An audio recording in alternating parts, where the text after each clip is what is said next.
अन्वी, मैंने कहा था ना, तुम्हें ये सब करने की ज़रूरत नहीं है।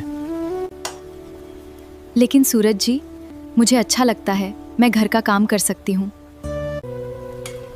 देख रही हो काव्या, अन्वी अब घर की बहू जैसा सब कुछ करने लगी है।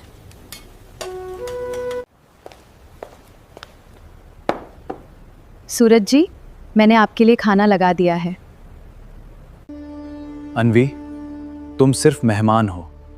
इस घर की जिम्मेदारी अपने ऊपर मत लो। मैं समझती हूँ सूरज जी, लेकिन घर के लिए थोड़ा करना तो मेरा भी फर्ज है। आज घर जल्दी लौटना होगा, कुछ ठीक नहीं लग रहा। निशा, याद है भाभी सूरज भैया के कपड़े पहनती थी? क्यों ना फिर से वही करें, भाभी और भैया को करीब लाएं।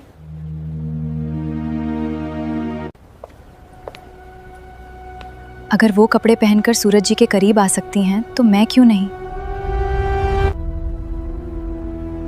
शायद सूरज जी मुझे भी वैसे ही देखेंगे जैसे ईशा जी को देखते हैं। आज मैं भी वही करूंगी जो ईशा जी किया करती थी। सूरज जी मुझे देखकर क्या महसूस करेंगे, ये देखना है।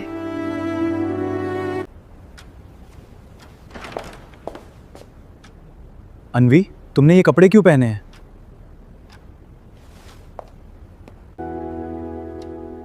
मेरे सारे कपड़े गीले थे, इसलिए मजबूरी में ये पहन लिए।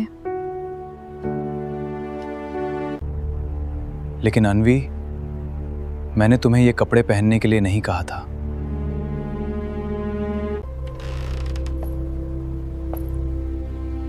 आज घर में कुछ ठीक नहीं लग रहा है। पहले मेरे बनाए कपड़े पहने, अब सूरज के कपड़े। अन्वी, तुमने सूरज के कपड़े क्यों पहने हैं?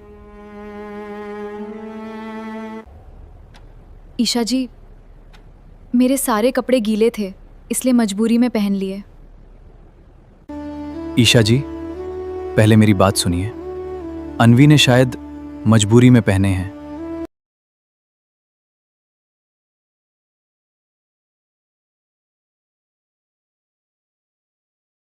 सीरियल पति ब्रह्मचारी की कहानी अब उस मोड़ पर पहुंच गई है जहां सूरज के लिए फैसला लेना आसान नहीं होगा।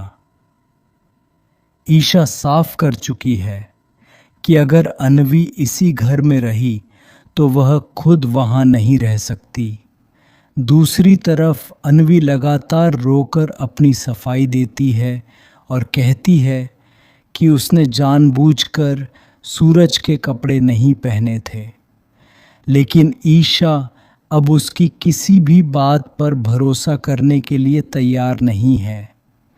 ताई माँ भी ईशा का साथ देते हुए सूरज को समझाती हैं कि अन्वी को घर में रखने से आगे चलकर बहुत बड़ा विवाद हो सकता है। सूरज अन्वी को बेघर नहीं देखना चाहता क्योंकि उसने उसकी जिम्मेदारी ली थी, लेकिन अब उसे यह भी दिखाई देने लगा है कि ईशा इस पूरे मामले से कितनी परेशान है। इसी बीच काव्या और निशा को भी अपनी गलती का एहसास होता है क्योंकि उनकी आपस की बातचीत अन्वी ने सुन ली थी और उसी बात को अपने फ़ायदे के लिए इस्तेमाल किया। अन्वी के मन में अब एक अलग ही सोच चल रही है। वह मानती है कि चाहे घर के लोग उसका कितना भी विरोध करें, वह सूरज के करीब आने का रास्ता ज़रूर ढूंढ लेगी। लेकिन ईशा भी अब पीछे हटने वाली नहीं है। वह सूरज से कहती है कि रिश्ते सिर्फ जिम्मेदारी से नहीं चलते, बल्कि भरोसे और सीमाओं से भी चलते हैं। सूरज इस बात को सुनकर चुप हो जाता है क्योंकि पहली बार उसे एहसास होता है कि मामला सिर्फ कपड़ों का नहीं, बल्कि उसके और ईशा के रिश्ते का बन चुका है। अब सवाल ये है कि क्या सूरज अन्वी को घर से अलग जगह भेजेगा या फिर ईशा को ही समझाने की कोशिश करेगा। आने वाले एपिसोड में यही फैसला कहानी को एक नए मोड़ पर ले जाएगा। सीरियल पति ब्रह्मचारी में अब कहानी एक बेहद दिलचस्प मोड़ पर पहुंच चुकी है। ईशा को धीरे धीरे महसूस होने लगा है कि अन्वी सिर्फ घर की जिम्मेदारी नहीं निभा रही, बल्कि सूरज की जिंदगी में ईशा की जगह बनाने की कोशिश कर रही है। पहले अन्वी ईशा द्वारा बनाए गए कपड़े पहनकर सूरज के लिए खाना बनाती है और अब वह सूरज के कपड़े पहनकर उसके कमरे में पहुंच जाती है। यह देखकर ईशा का शक यकीन में बदल जाता है।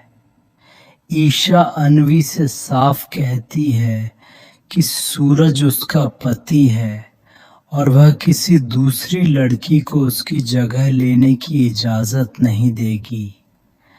अन्वी अपनी सफाई में कहती है कि उसके पास पहनने के लिए कपड़े नहीं थे, इसलिए उसने सूरज के कपड़े पहन लिए। लेकिन ईशा उसकी बात मानने के लिए तैयार नहीं होती। तभी सूरज और घर के बाकी सदस्य भी वहां पहुंच जाते हैं। ताई माँ भी अन्वी की हरकत देखकर नाराज हो जाती हैं और कहती हैं कि अब यह लड़की घर की शांति के लिए खतरा बन चुकी है। दूसरी तरफ काव्या और निशा एक ऐसा प्लान बनाती हैं जिससे ईशा और सूरज की पुरानी नाराजगी खत्म हो सके। वे ईशा को दोबारा सूरज के कपड़े पहनाकर उसके करीब लाने का फैसला करती हैं, लेकिन उन्हें बिल्कुल अंदाजा नहीं होता कि अन्वी उनकी बातें सुन चुकी है और उसी आइडिया को अपने तरीके से इस्तेमाल करने वाली है। जब ईशा कमरे में पहुंचती है और अन्वी को सूरज के कपड़ों में देखती है तो उसका गुस्सा और बढ़ जाता है। अब ईशा सूरज के सामने साफ फैसला रख देती है, या तो वह इस घर में रहेगी या फिर अन्वी। सूरज एक तरफ अन्वी की जिम्मेदारी को लेकर परेशान है, जबकि दूसरी तरफ उसे ईशा की तकलीफ भी समझ आने लगी है। आने वाले एपिसोड में